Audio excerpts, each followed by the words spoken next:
किसी शहर के रेलवे स्टेशन पर एक भिखारी रहता था। वो वहाँ आने जाने वाली रेलगाड़ियों में यात्रियों से भीख मांगकर अपना पेट भरता था।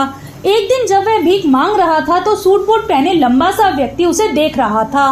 उसने सोचा, यह व्यक्ति बहुत अमीर लगता है, इससे भीख मांगने पर यह मुझे जरूर अच्छे पैसे देगा। वह उस लंबे व्यक्ति से भीख मांगने लगा। भिखारी को देखकर उस लंबे व्यक्ति ने कहा, क्या तुम हमेशा मांगते ही रहते हो? क्या कभी किसी को कुछ देने की नीयत भी रखी है? भिखारी बोला, साहब मैं तो गरीब हूँ, भिखारी हूँ, हमेशा लोगों से मांगता ही रहता हूँ। मेरी इतनी औकात कहाँ कि किसी को कुछ दे सकूं। लंबा व्यक्ति बोला, जब किसी को कुछ दे नहीं सकते तो तुम्हें मांगने का भी हक नहीं है। मैं एक व्यापारी हूँ और लेन देन में ही विश्वास करता हूँ।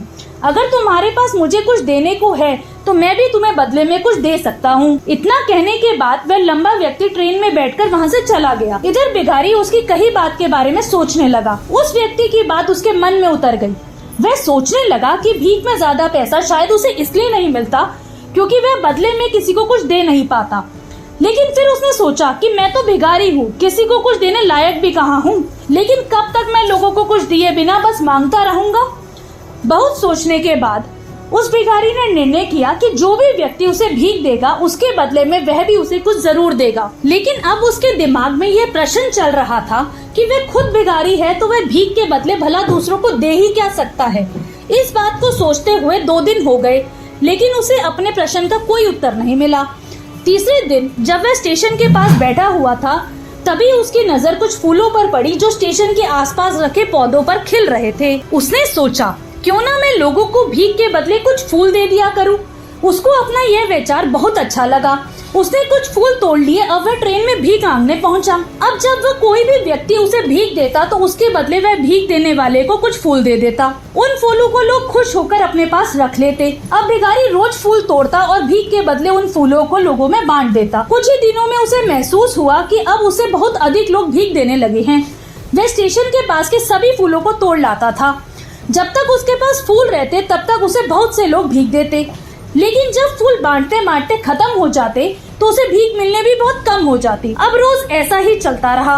एक दिन जब वह भीख मांग रहा था तो उसने देखा कि वही लंबा व्यक्ति ट्रेन में बैठा हुआ है, जिसकी वजह से उसे भीख के बदले फूल देने की प्रेरणा मिली थी। तो वह उस व्यक्ति के पास पहुंचा और भीख मांगते हुए बोला कि आज मेरे पास आपको देने के लिए कुछ फूल हैं। आप मुझे भीख दीजिए तो बदले में मैं भी आपको फूल दूंगा। उस लंबे व्यक्ति ने भीख के रूप में उसे कुछ पैसे दे दिए और भिखारी ने कुछ फूल उसे दे दिए। उस लंबे व्यक्ति को यह बात बहुत पसंद आई। वह बोला, वाह क्या बात है, आज तुम भी मेरी तरह एक व्यापारी बन गए हो। इतना कहकर वह लंबा व्यक्ति अपने स्टेशन पर उतर गया। लेकिन उस व्यक्ति की वही बात उसके मन में घर कर गई। वह बार बार उस व्यक्ति की बात को सोचने लगा और बहुत खुश होने लगा। उसकी आंखें अब चमकने लगी। उसे लगा कि उसके हाथ अब सफलता की वह चाबी लग गई है जिसके द्वारा वह अपने जीवन को बदल सकता है। वह तुरंत ट्रेन के नीचे उतरा और उत्साहित होकर बहुत तेज आवाज में ऊपर आसमान की तरफ देखकर बोला, मैं भिखारी नहीं हूँ, मैं तो एक व्यापारी हूँ, मैं भी अमीर बन सकता हूँ। लोगों ने उसे देखा तो सोचा शायद ये भिखारी पागल हो गया है और अगले दिन से वह भिखारी उस स्टेशन पर फिर कभी नहीं दिखा। लेकिन 6 महीने बाद इसी स्टेशन पर 2 व्यक्ति सूट बूट पहने हुए यात्रा कर रहे थे। दोनों ने एक दूसरे की तरफ देखा। उसमें से एक ने दूसरे से हाथ मिलाया और कहा, क्या आपने मुझे पहचाना? दूसरा व्यक्ति बोला, नहीं, क्योंकि मेरे हिसाब से हम पहली बार मिल रहे हैं। पहला व्यक्ति बोला, नहीं हम पहली नहीं, हम तीसरी बार मिल रहे हैं। दूसरा व्यक्ति बोला, मुझे याद नहीं, वैसे हम पहली 2 बार कहाँ मिले थे? अब पहला व्यक्ति बोला और मुस्कुराया, हम पहले भी 2 बार इसी स्टेशन पर मिले थे। मैं वही भिखारी हूँ जिसको पहली बार मुलाकात करके आपने बताया कि मुझे जीवन में क्या करना चाहिए और दूसरी मुलाकात में बताया कि मैं वास्तव में हूँ कौन। दूसरा व्यक्ति मुस्कुराया और अचंभित होके बोला, ओह याद आया, तुम वही भिखारी हो जिसे मैंने भीख देने से मना कर दिया था और दूसरी बार तुमसे फूल खरीदे थे।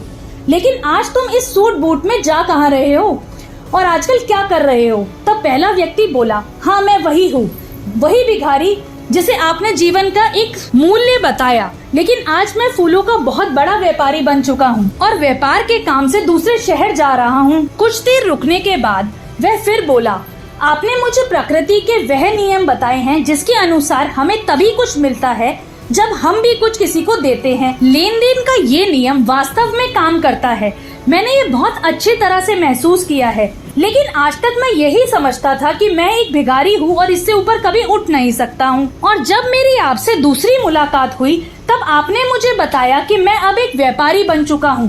अब मैं समझ चुका था कि वास्तव में मैं एक भिखारी नहीं रहा, व्यापारी बन चुका हूँ। मैंने समझ लिया था कि लोग मुझे इतनी भीख क्यों दे रहे हैं, क्योंकि वो वास्तव में मुझे भीख नहीं दे रहे, वो फूल का मूल्य चुका रहे थे। सभी लोग मेरे फूल खरीद रहे थे क्योंकि इससे सस्ते फूल उन्हें कहाँ मिलते। मैंने लोगों की नजरों में एक छोटा व्यापारी तो बन चुका था, लेकिन मैं अपनी नजरों में तब भी भिखारी ही बना हुआ था। लेकिन आपकी बातों ने मुझे यह एहसास दिलाया कि मैं भी एक व्यापारी बन चुका हूँ। मैंने ट्रेन में फूल बांटे और उससे इकट्ठा किए पैसों से और फूल खरीदे और उनकी वजह से अब मैं एक व्यापारी बन गया। दोनों व्यापारी अब बहुत खुश थे और स्टेशन आने पर साथ उतरे और अपने अपने व्यापार की बात करते हुए आगे बढ़ गए। दोस्तों, इस कहानी से हमें बहुत सीख मिलती है।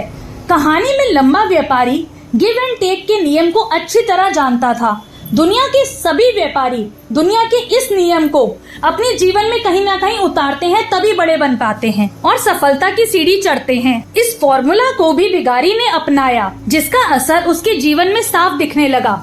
अगर वह अपनी सोच नहीं बदलता तो आज वह वहीं खड़ा होता जहाँ वो पहले था। उसने अपनी सोच को बदला, इस प्राकृतिक नियम को अपनाया और आज वह एक सफल व्यापारी बन गया। यह कहानी हमें बताती है कि अगर हम अपनी सोच बदल लें तो हम कुछ भी हासिल कर सकते हैं। यदि हम खुद को छोटा समझते रहेंगे तो हम छोटे ही काम में लगे रहेंगे। बड़ा बनने के लिए सोच को भी बड़ा करना होगा। कहानी का सार है कि सफलता आपकी सोच में छुपी है। खुद के आत्मसम्मान को जगाइए, अपनी सोच को बड़ा बनाइए और देखिए आप कैसे सफलता का आसमान छू पाते हैं। अगर आपको यह वीडियो पसंद आया हो तो नीचे कमेंट करें। साथ ही इस वीडियो को अपने दोस्तों, अपने परिवार वालों के साथ जरूर शेयर करें। Thanks watching.